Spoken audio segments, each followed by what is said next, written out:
Hey everybody, listen up. I got mega huge news. Meat Eater Live is heading back out on the road. That's right. Join me and the crew. Clay Newcomb, Cal, Yanni, Spencer's going to be there. Phil the Engineer's going to be there.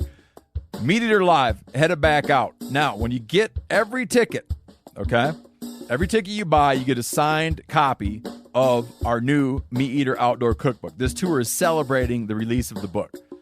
Buy a ticket, get a signed copy, Meat Eater Outdoor Cookbook, wild game recipes for the grill, smoker, camp stove, and campfire, which I'll point out is a $38 value. Here's where we're going to go. April 23rd, the Mesa Art Center in Mesa, Arizona. April 24, the Balboa Theater in San Diego. April 25, the Grove in Anaheim, California. April 27, the Crest Theater in Sacramento. April 29, the Union in Salt Lake City. April 30, the Egyptian in Boise. May 1, the Wilma Theater in Missoula. May 2, the Bing Crosby Theater in Spokane, Washington. May 4, Revolution Hall in Portland, Oregon. And May 5, the last day of the tour, Pantages Theater in Tacoma, Washington. For tickets and more information, visit the events page at themeateater.com.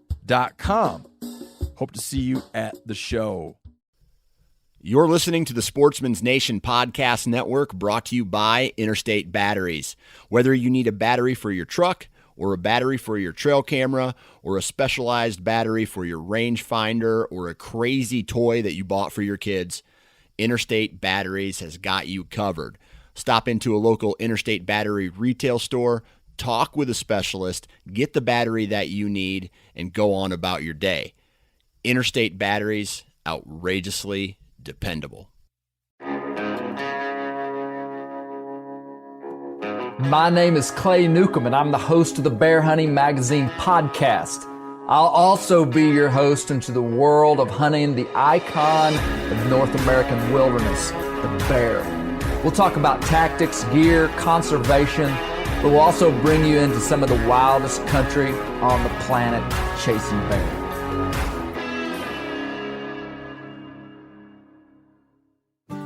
Hey, this is the Bear Tech Colby Moorhead. Today, Clay is joined by James Brandenburg for a bonus episode of the podcast. They're going to be talking about a land issue that's pertinent to Arkansas and the selling of public lands. Just real quick, stay informed. Have a good one. I am here with James Brandenburg, the chair of the Arkansas chapter of the Backcountry Hunters and Anglers Association. And you brought me Pop-Tarts, Big League Chew, peanuts, and Coke at my... I texted James when he was coming over, and I said, I tried to make this like really obscure list of things for him to bring to the global headquarters. And it was a joke, and he brought it. So we're like having a feast right now. That's right. So, James, I wanted to get you on here to talk to us about what's going on with the Pine Tree Experimental Station over in eastern Arkansas. So it's essentially, we're going to get into all the details, but essentially what's happening is that there's been a piece of public ground over there. It's been a piece of public ground for a long time, and it's owned by the University of Arkansas. It's been managed by the Arkansas Game and Fish Commission, and right now they're trying to sell off about 6,500 acres. That's just, I don't know why. Maybe you do. They're selling it off, and basically it's just public land that's going to be turned into private duck lease or something. And so, so how long has this piece of ground been public land? It was acquired by the federal government sometime, let's say, probably in the 1940s or 50s. So for like 80 years, it's been public ground. Long time. Yep. Yeah. Yep. And so the way that this came back to the federal government is that there was an act passed during the Depression that's called the Bankhead-Jones Farm Tenant Act.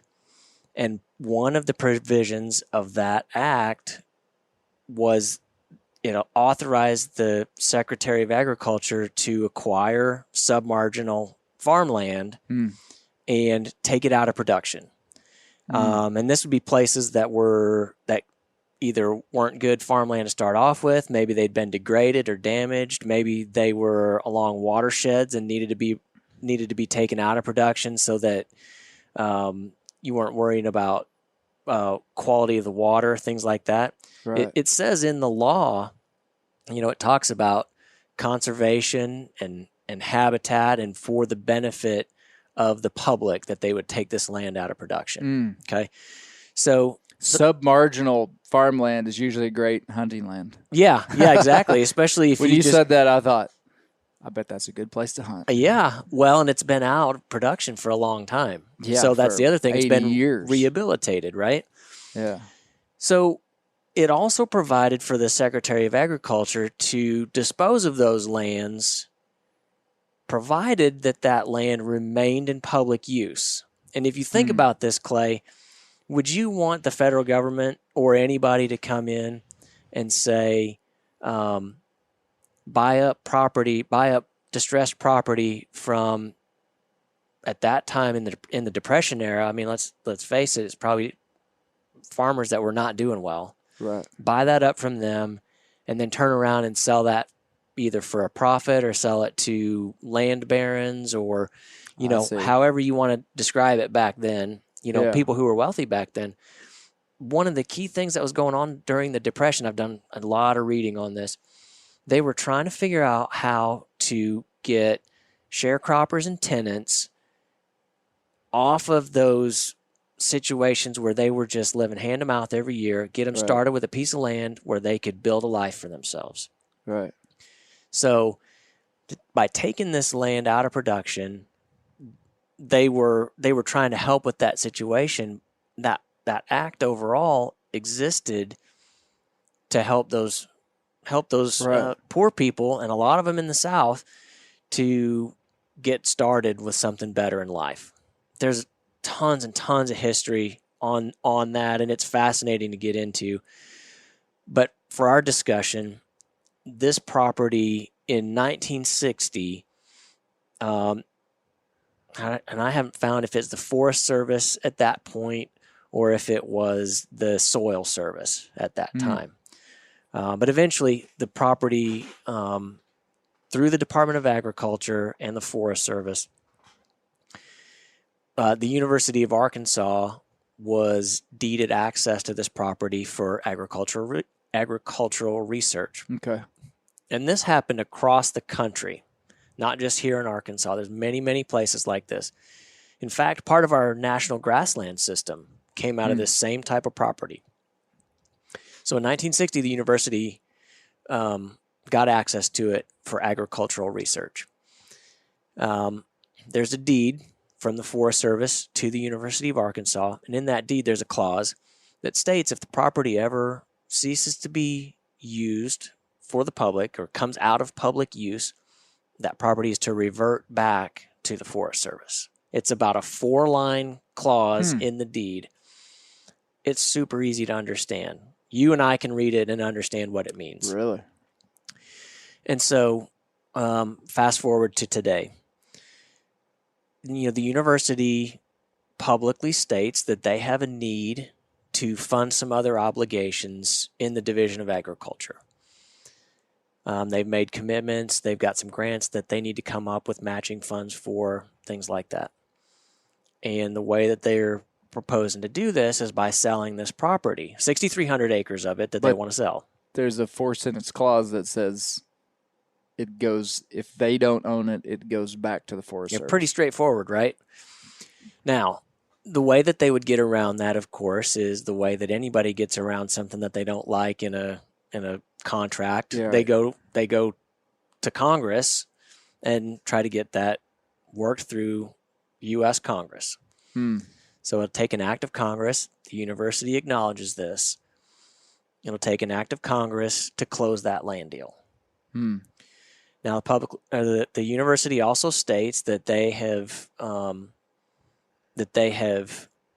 marketed the property extensively, that they had extensive conversations with other agencies here in Arkansas, Natural Heritage Commission, Nature Conservancy, and Arkansas Game and Fish Commission. And ultimately, the Game and Fish Commission, they say, turned them down because they didn't have the money to buy it. Game and Fish has been kind of silent on that. You know, I haven't pressed them on that yet, really, to know how extensively that went on. Bottom line is, right now there's a contract in place for the university to sell this property to a private entity.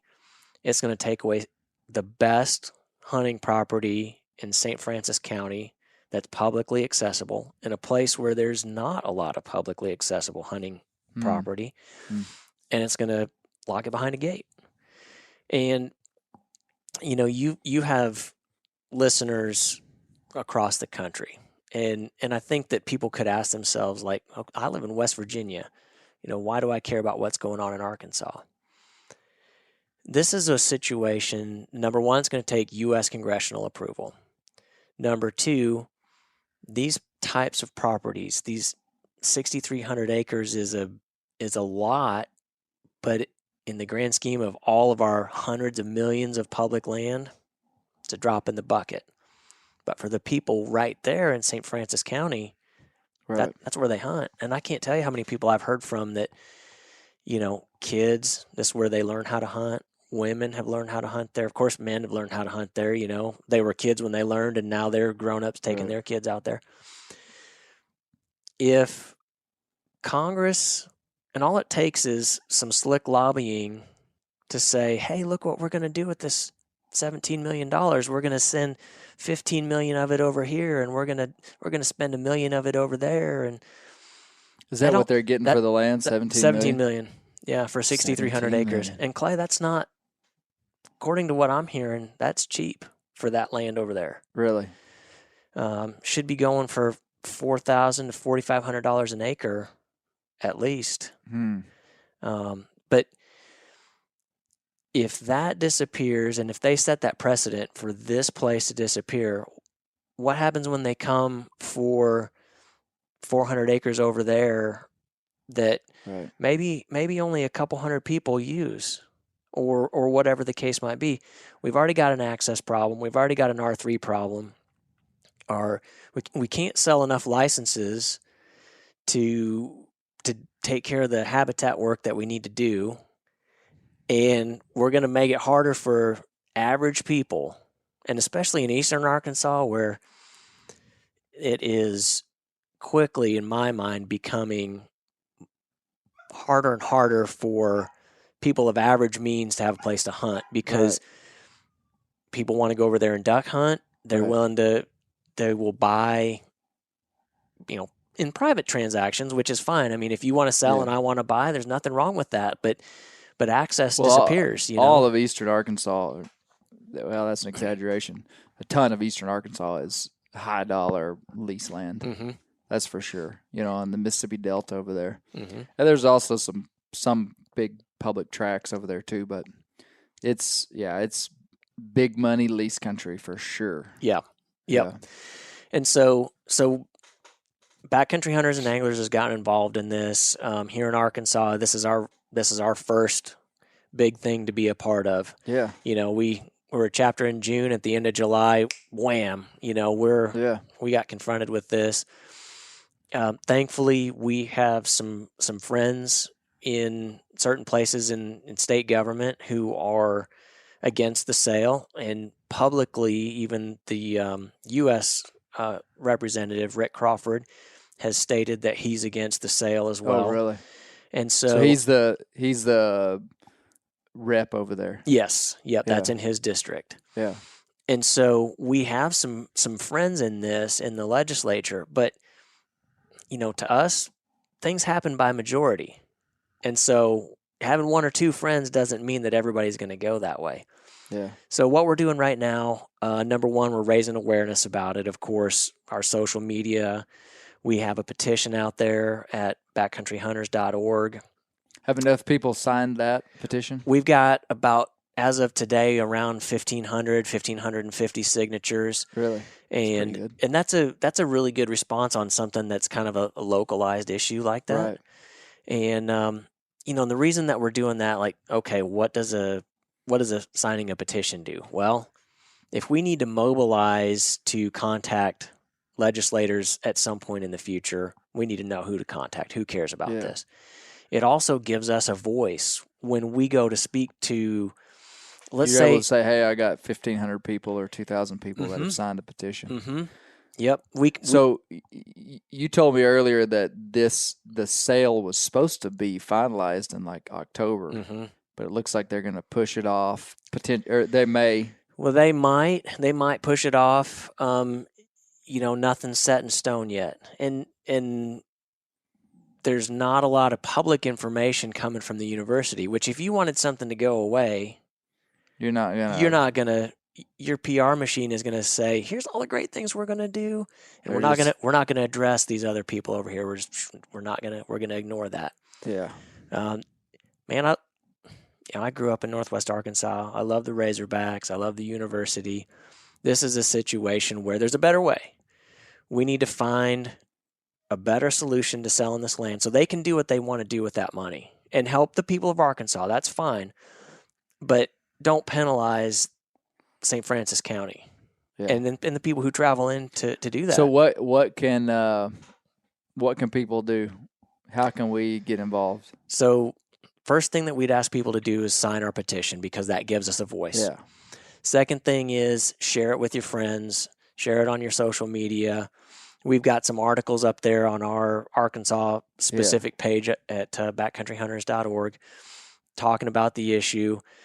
And then just main thing is if you want to contact your legislators right now, it's okay, but there's nothing for them to do about it. Right. So be ready to do that if we need you to do that in the future. Like if it goes to vote in Congress. Yep.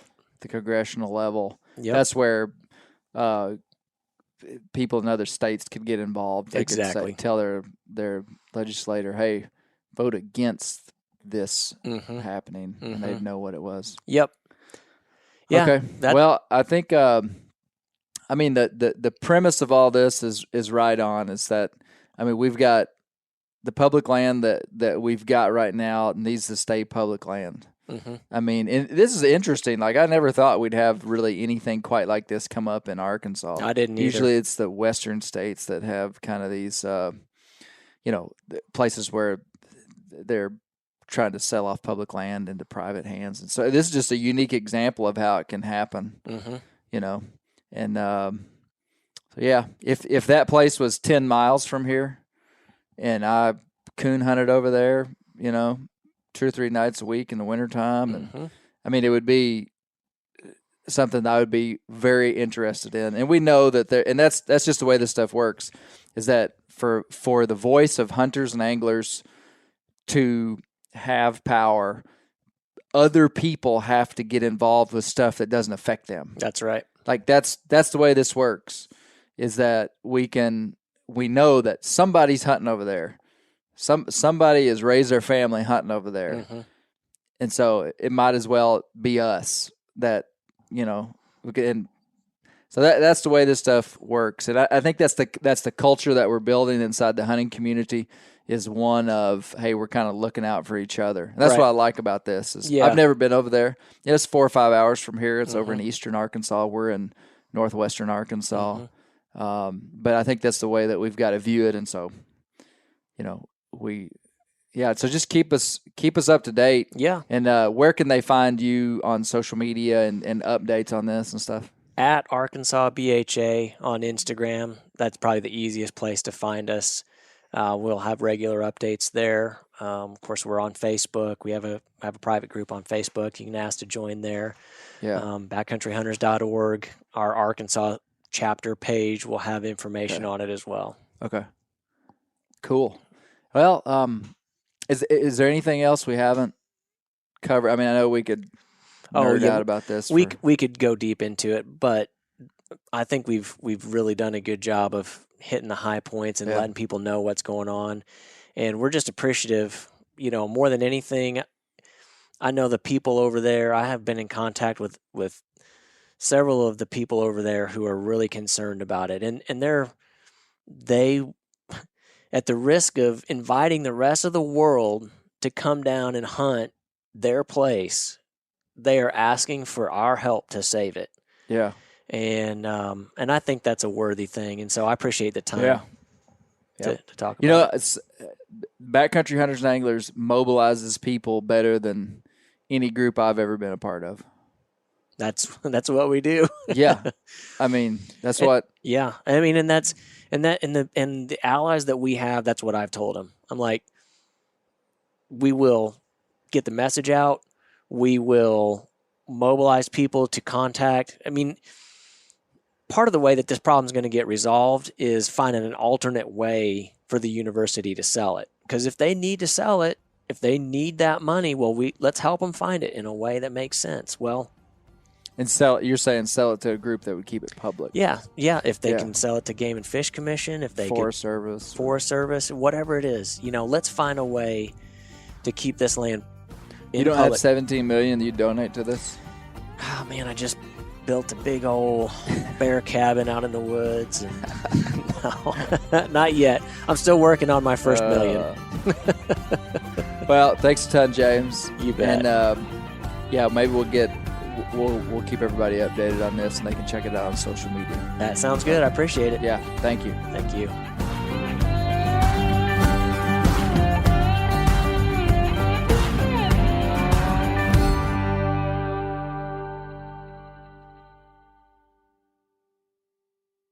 Hey everybody, listen up. I got mega huge news. Meat Eater Live is heading back out on the road. That's right. Join me and the crew. Clay Newcomb, Cal, Yanni, Spencer's going to be there. Phil the engineer's going to be there. Meat Eater Live headed back out. Now, when you get every ticket, okay? Every ticket you buy, you get a signed copy of our new Meat Eater Outdoor Cookbook. This tour is celebrating the release of the book. Buy a ticket, get a signed copy, Meat Eater Outdoor Cookbook, wild game recipes for the grill, smoker, camp stove, and campfire, which I'll point out is a $38 value. Here's where we're going to go. April 23rd, the Mesa Arts Center in Mesa, Arizona. April 24, the Balboa Theater in San Diego. April 25, the Grove in Anaheim, California. April 27, the Crest Theater in Sacramento. April 29, the Union in Salt Lake City. April 30, the Egyptian in Boise. May 1, the Wilma Theater in Missoula. May 2, the Bing Crosby Theater in Spokane, Washington. May 4, Revolution Hall in Portland, Oregon. And May 5, the last day of the tour, Pantages Theater in Tacoma, Washington. For tickets and more information, visit the events page at themeateater.com. Hope to see you at the show.